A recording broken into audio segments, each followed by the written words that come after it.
We are delighted that you're joining us for another podcast of Wake Up Aligned, and it is the podcast for chiropractors, where we get to talk about chiropractic lifestyle, and topics of interest. You can contact us through our email, and that is mailbag@amcfamily.com. You are joining Wake Up Aligned, the podcast for chiropractors. I am your host, Dr. Shannon McMurtry. Normally, I'm joined by a guest or my co-host, Tom Owen, but I'm doing this one solo. You've got me, just you and me today, and it's not what we normally do, but I am excited to be with you and share some content. We have in our AMC Aligned family, we have what we call a focal point. It is a monthly focal point that we roll out, and we do a video series on it. We also record a podcast on the same content. Not everybody is able to engage with the video, and so we put it on another platform.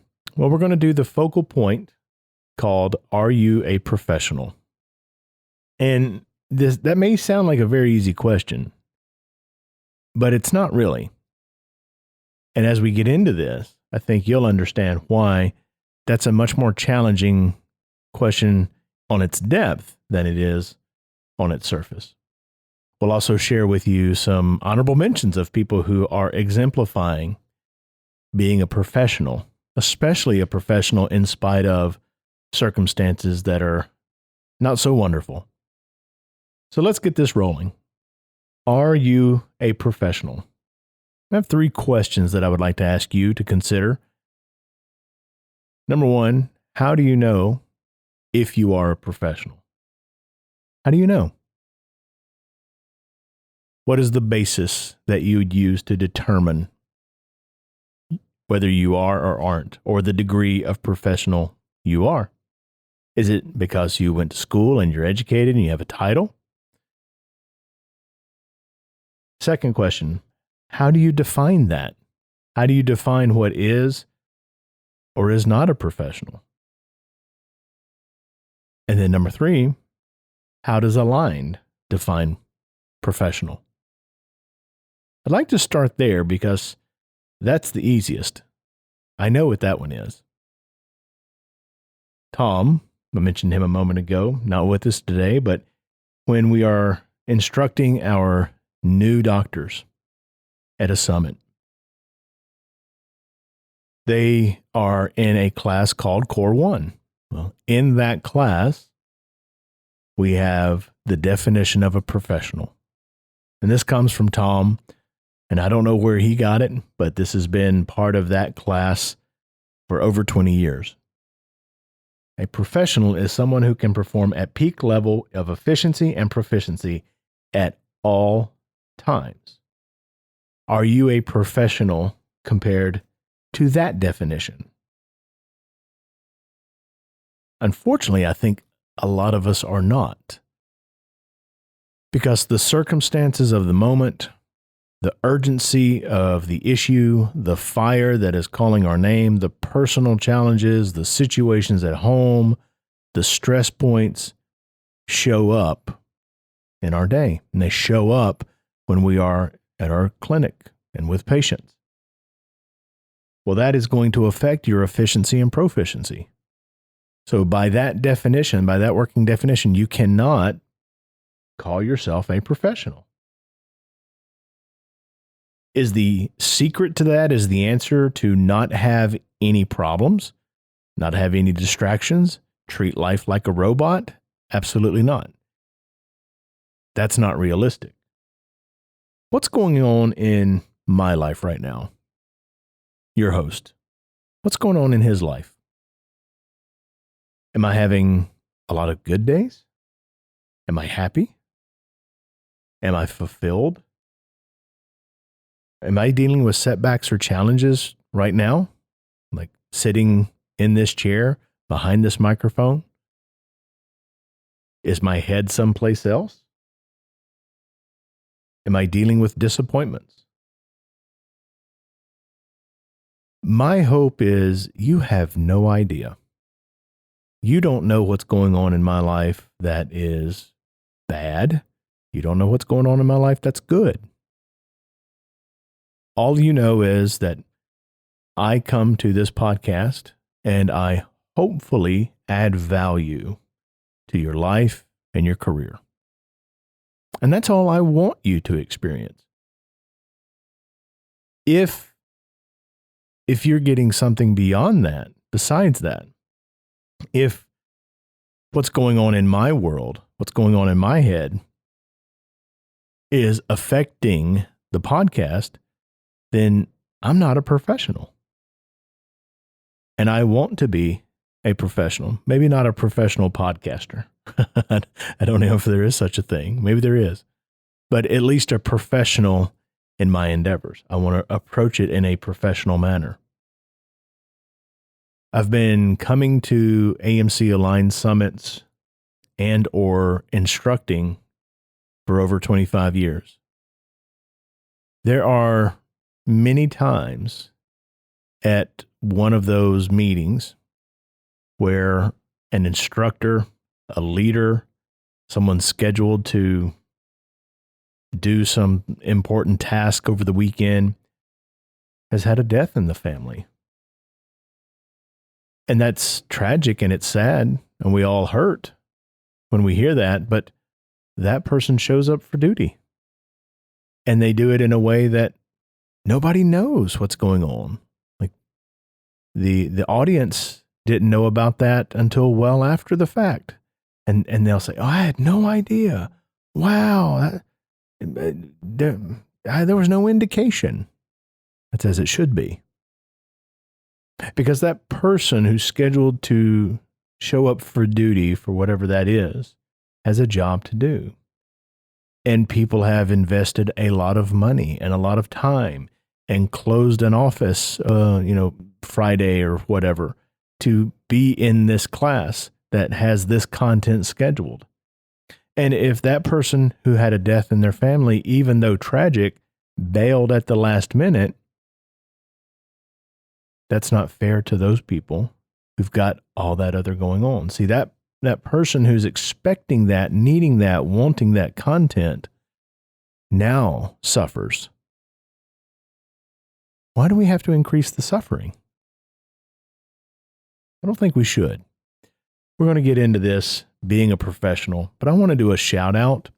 And this is somebody that I have mentioned before. His name is Dr. Hoffman.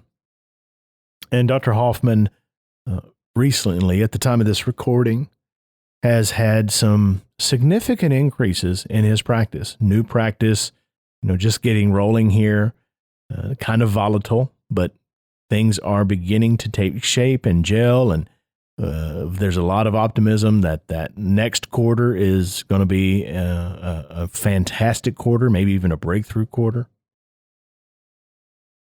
Well, Dr. Hoffman is dealing with challenges. I won't share those with you, but when asked about his increase and his ability to make that happen, he said there were 4 things that allowed him to achieve and be proficient and efficient in spite of the circumstances. Would you like to know what those are? I thought you would. Number 1, controlling his mind despite the negativity around him, making up his mind that he was going to do it, getting consistent in what he was doing, and having something that lit his fire for service. And having a kiddo would do that to you. So that, it's a congratulatory thing. And you can have a challenge at being a professional from a real hard circumstance, like a death, or a real wonderful circumstance, like the birth of a child. Doesn't matter whether it's good or bad. What it matters is if it impacts you and decreases your proficiency and efficiency of the moment. So does any of the stuff that we deal with, either good or bad, does any of the stuff that we deal with add value to someone Does it add value to the people that I'm in a relationship with or who I have an obligation to serve? And the answer is absolutely no. And if it doesn't add value, we should do our best to keep it at bay. There's going to be time to grieve. There's going to be time to celebrate. There's going to be time to hurt. There's going to be time to heal. And the time is not now when I'm here at the office ready to serve other people. In fact, a little bit later in this podcast, we'll talk about how you can make lemonade out of that situation. Professional people who approach it as a profession, who strive to work at peak efficiency, are going to go through ups and downs. And I don't think that you can live this life and not experience ups and downs. I think that is part of the deal. My mentor said, knock off the highs emotionally, knock off the lows, keep yourself on an even keel. His goal was to never allow the patients or have the patients know what's going on in his world. Is he having a good day or a bad day? A good week, a bad week? Victories or setbacks? He doesn't want them to know. He wants to be consistent every single day. And because he did that and expressed that to us and expected that of us, that's what we worked to do. And it wasn't just something that he said in the abstract. It was something that he had opportunities to practice. He experienced death in his family, lost a parent, and was in the office. Lost a son and had to go back to the office.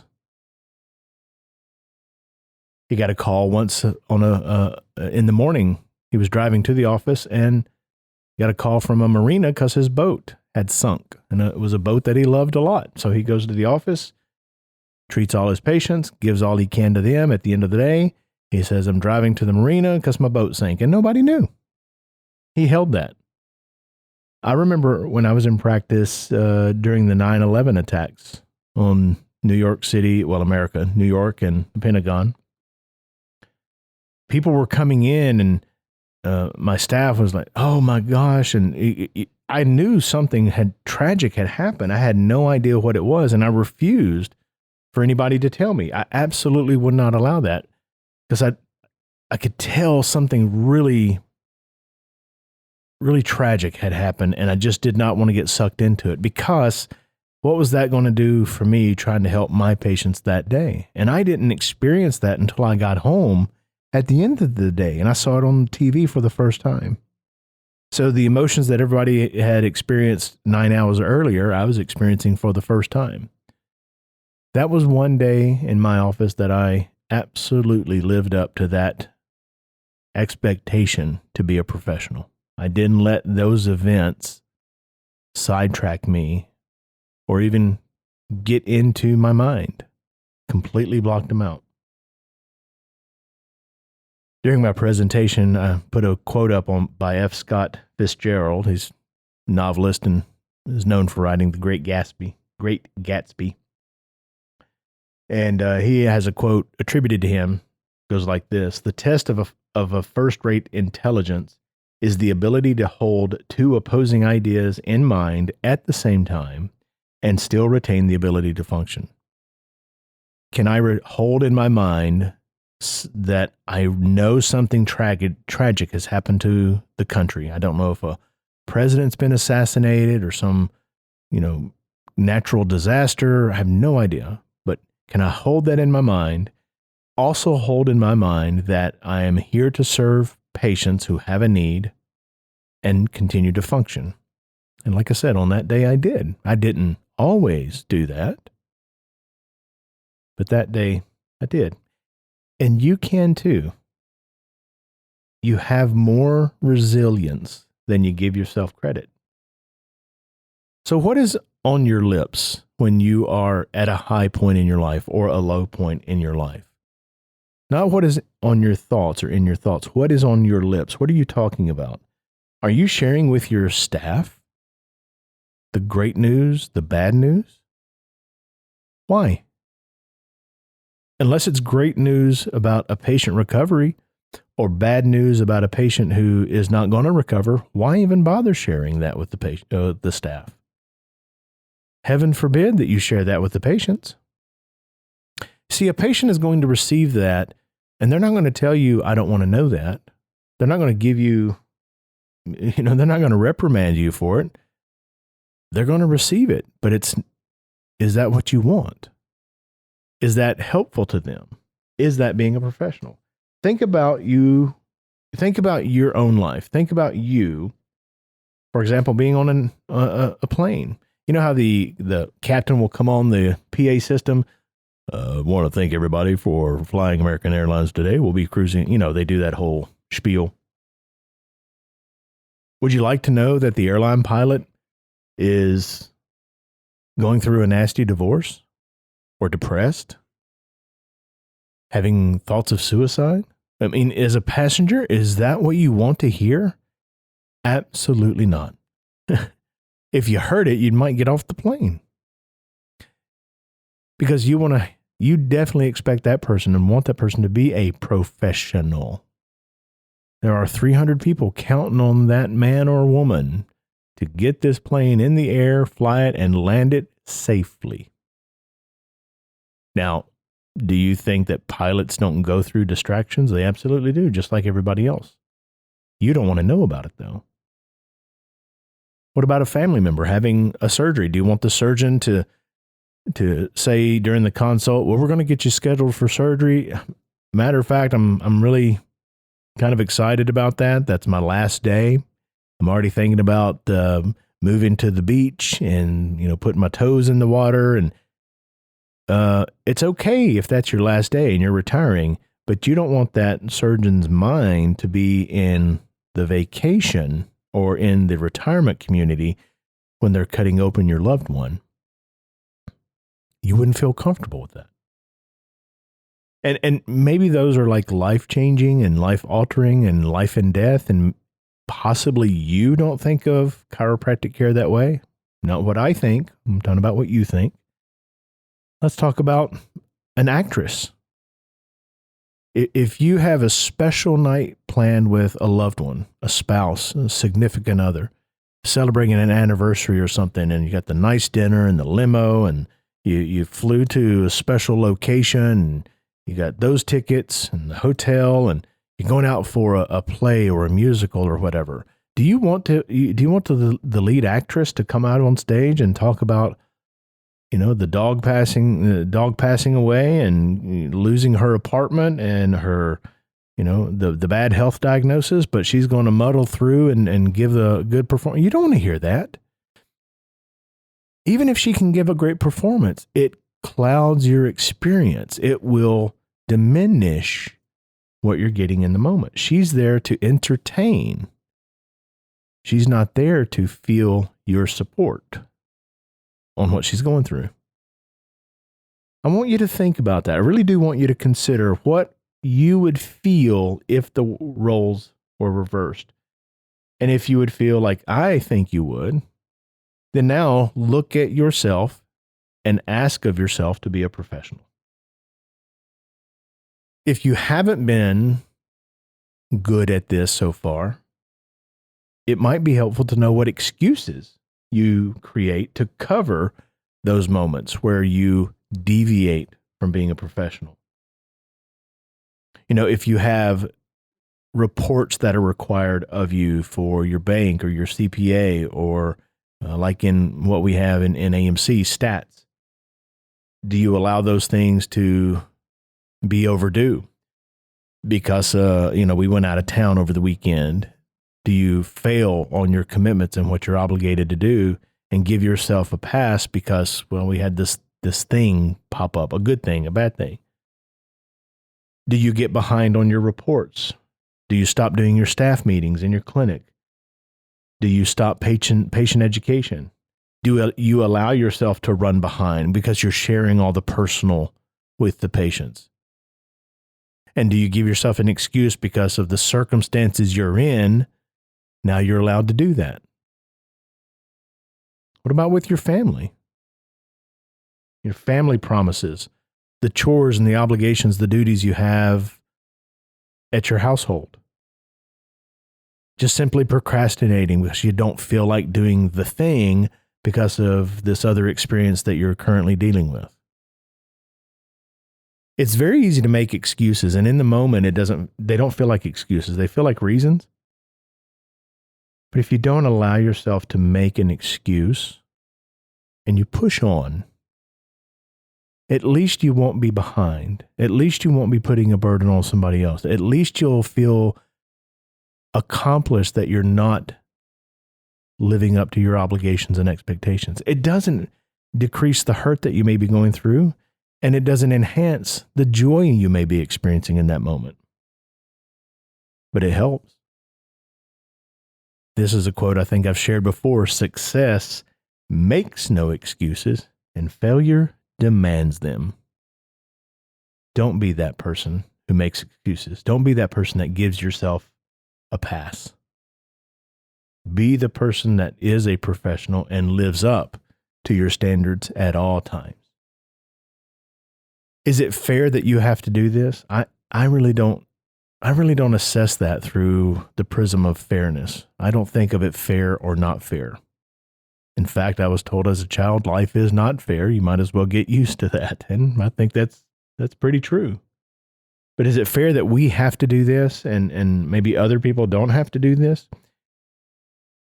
You know, athletes can sometimes have the game of their life when they have a loved one that's passed, like they lost a parent or a sister or a child, and they go out there and they play the game, and they play it in such a way that they're just playing above anything that they've ever done before. And then, you know, they'll be interviewed. Oh, you had the game of your life. And yeah, I lost my father last night, and I was dedicating this effort to him and his legacy and his memory and all. Oh, wow, that's horrible. I can't believe it. For the athlete, what else are they going to do? That's their way to show respect to that lost person. It's not to not play the game. It's to play the game and give their very best. And ladies and gentlemen, if an athlete can do it, why can we not? Why should we not? The best advice I can give you is to make the office your sanctuary. And this is a skill, it's an attitude. When you've got the world swirling and the hard breaks are hitting you time and time again, go to the office, completely invest in those patients, talk about their needs, their concerns, their problems, their hopes, their recovery, their health, their results. Make it all about them, nothing about you. And you'll find after you get grooving on that, you stop thinking and having so much processing about your circumstances. You're going to be completely enveloped and completely devoted to what's going on in their world. And by doing that, you give yourself a mental break. And that's valuable. That's very valuable. I've mentioned Dr. Mercado before. She's a doctor in our AMC aligned family. And she is on track to have her very best year ever at the time of this recording. And you would think, oh, well, everything worked in her favor that year. She got lucky. Everything didn't work in her favor. She's dealt with a heart issue, a cardiovascular issue, a scary one at that. She deals with lingering issues related to that. She had an accident, a car accident that almost took out her and her whole family. She had to recover from that the whole time still working and serving in her clinic. She had a fall at home, slipped on a slippery floor, fell on her back, hurt herself, severely injured, and is having to get treatments as she's treating patients. And yet, all of this stuff going on, all of these things that might break another person, she just continues to show up for duty and do what the patients need, and she's having her best year ever. And that idea of sanctuary, making the office your sanctuary, is an idea that I got from my mentor, Dr. Owen, when he lost his son and he was grieving every day in mental anguish. He found that to stop thinking of himself and his pain and to think about others' need gave him respite mentally. It made his office a sanctuary. And when I did that, when I was losing my parents and my in-laws, when I've seen other people take that approach, the interesting thing is the more you focus in on those patients, the better the office will do. So instead of your office wavering, instead of your patients serving you because you're not a professional, you serve the patients completely, you give yourself a break, and the office prospers and does well. And I've heard, through 20 years of mentorship, I've heard of all kinds of situations, divorce and bankruptcy and poor health and continued frustrations and health issues and fatigue. And I mean, stuff is real and it's out there and it happens to all of us. The question is, what do we do in response to it? There's a doctor that I'm working with right now that is a great doctor. He's been wildly successful since starting his clinic, and he's having more challenges this year than he's ever had, and he's on pace to do the best that he's ever had. And it hasn't been easy, but it's been worth it. So the advice that I want to leave you with is this: practice with these minor setbacks that show up, the irritant, the nuisance stuff. And once you have some practice with that, you'll learn this skill of being a professional, of making the office your sanctuary. Because there's a concept out there that if you can be found faithful in the little things, you can also be found faithful in much, which means in what we're talking about, if you practice with the smaller stuff, when the bigger stuff, either great or horrible, hits you, and it will, you're much better equipped to be steadfast in that moment because you've practiced on the smaller moments that led up to this. I really think this is an important topic. I think this is something that occasionally you'll have to come back to because you're going to meet with the challenges. And it is up to you to be a professional, act as a professional, and serve as a professional. Thank you for joining me on this podcast. It means a lot that you give your time. My hope and prayer is that it adds value to you and your world, that you do find inspiration, motivation, and empowerment. If you have any questions or feedback about this podcast, you can reach us at mailbag@amcfamily.com. If you'd like to know more about AMC, you can reach us at that same email as well. Until we get the opportunity to chat again, I wish you the very best and God bless. Follow our show. You can share it with friends, of course, and we'd love for you to contact us at mailbag@amcfamily.com. In addition, you're always invited to attend or join us at a summit. Of course, registration is required. And we would love for you to check out the loads of free content we provide to social media every single week. Until next time.